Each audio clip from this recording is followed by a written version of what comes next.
اون پروژه خارجی رو نمیفهمم. دولت این انتخابات نیست.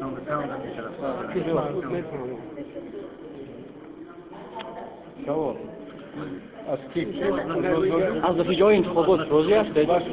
یکی این آزادی نتیجه انتخابات این گونه نتیجه این انتخابات نیست. این بروز فرض این یک چیزی هست که در تاریخ 24 سالگی همین استقلالیت نبوده تا این درجه. ما اینا میدونستیم وقتی که رفتیم به ولایت ها همین 2% اونجا معین بود از نام حکومت ها شنیدیم. برگشتیم به کمیسیون انتخابات گفتیم اگر وجود ما در پارلمان ضرور نباشد ما اشتراک نمیکنیم. این شایان گفت که نه اشتراک کنیم. ما گفتیم از پس خود انتخاب کننده های زیاده ما پیش همین صندوق های انتخابات بیاریم و بعد 2% می نویسید. این پارتی 2% نیست.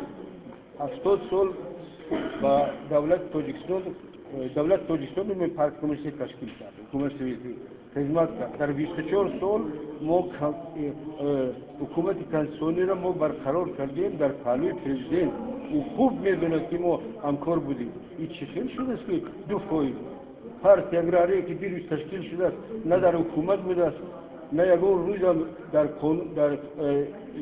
برقرار کردن دولت کنستیتوشنی اشتراک کرده است. یک بار او اینقدر از ما پیش ما 2%. این 2% نیست. این 2% از اول سپاری شدگی ما میدونستیم. ما نخواستیم اشتراک کنیم. من در انجمن علمی 31 پارتی کمونیستی برآمد کردم که اشتراک ما اصلا ضرور نیست چون که سفارش می شود بعد ما بریم اینقدر آدم قریب 400,000 آدم 400,000 انتخاب کننده را ما واخری داشتیم در تمام جمهوری. یگان جا ما را ایراد نگرفت کسی با کفکوبی همین قبول کردن برنامه ما را. برنامه ما اجتماعی است. او برنامه شخصی نیست. او برنامه پرزیدنت شدن نیست. حکومت گرفتن نیست. او برنامه اجتماعی است که در پارلمان ما وعده دادیم. یک قدر آدم 300 قریب 400,000 انتخاب کننده در یگان جا ایراد نمیگیرد و بعد ما میبینیم در اینجا 2% می نویسن برای این خیلی است. او 300,000 آدمی که با کفکوبی در بسیار ناحیه ها با کفکوبی همین راست استاده ما را پیشواز گرفتن راست گسیل کردن. این کجا رفتن؟ من ندیدم یک حزب دیگر که مردم با کفکوبی برنامه‌اش قبول کند و گسیل کند. نه اگراریش دیدم نه اصلاحات دیدم نه سوسیالیستیش دیدم. اینا بسیارشون عذاب ندارند ما اونجا. من راست دیگر از ایران دیگر نمیدونم چی بوده. فقط یک گفتن است. یگان انمی حزب اگراری دوام حزب خلق دموکراتی است. با سپارش پرزیدنت تشکیل شده است با دستگیری وی. این دوام همین قنات است. این پارلمان دیگر با همون یک فراکسی 2 فراکسی دروغ است. یک فراکسی قنات همون قنات بالاش با قنات علاوه کردن از حساب اگراری و با چیز دیگر. یگان پرنده را دیدید که با یک قنات پیشواز چیز پرواز کرده. یگان سمالات دیدید طیاره که با یک قنات پرواز کرده. لیکن این حکومت ما قطعی پارلمان میخواد که با یک قنات پرواز کند.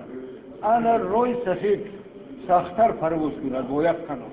انا همین قدر من دیگر ندارم. گوش کنید. ما وعده دادیم که ما بعد انتخابات صلح و آرامش جمهوری را خللدار نمیکنیم. وعده دادیم. برآمد من شما دیدید در چین و ما به این وعده وفا میکنیم. ما شکایت هم نمی‌نویسیم. و کی شکایت میکنیم؟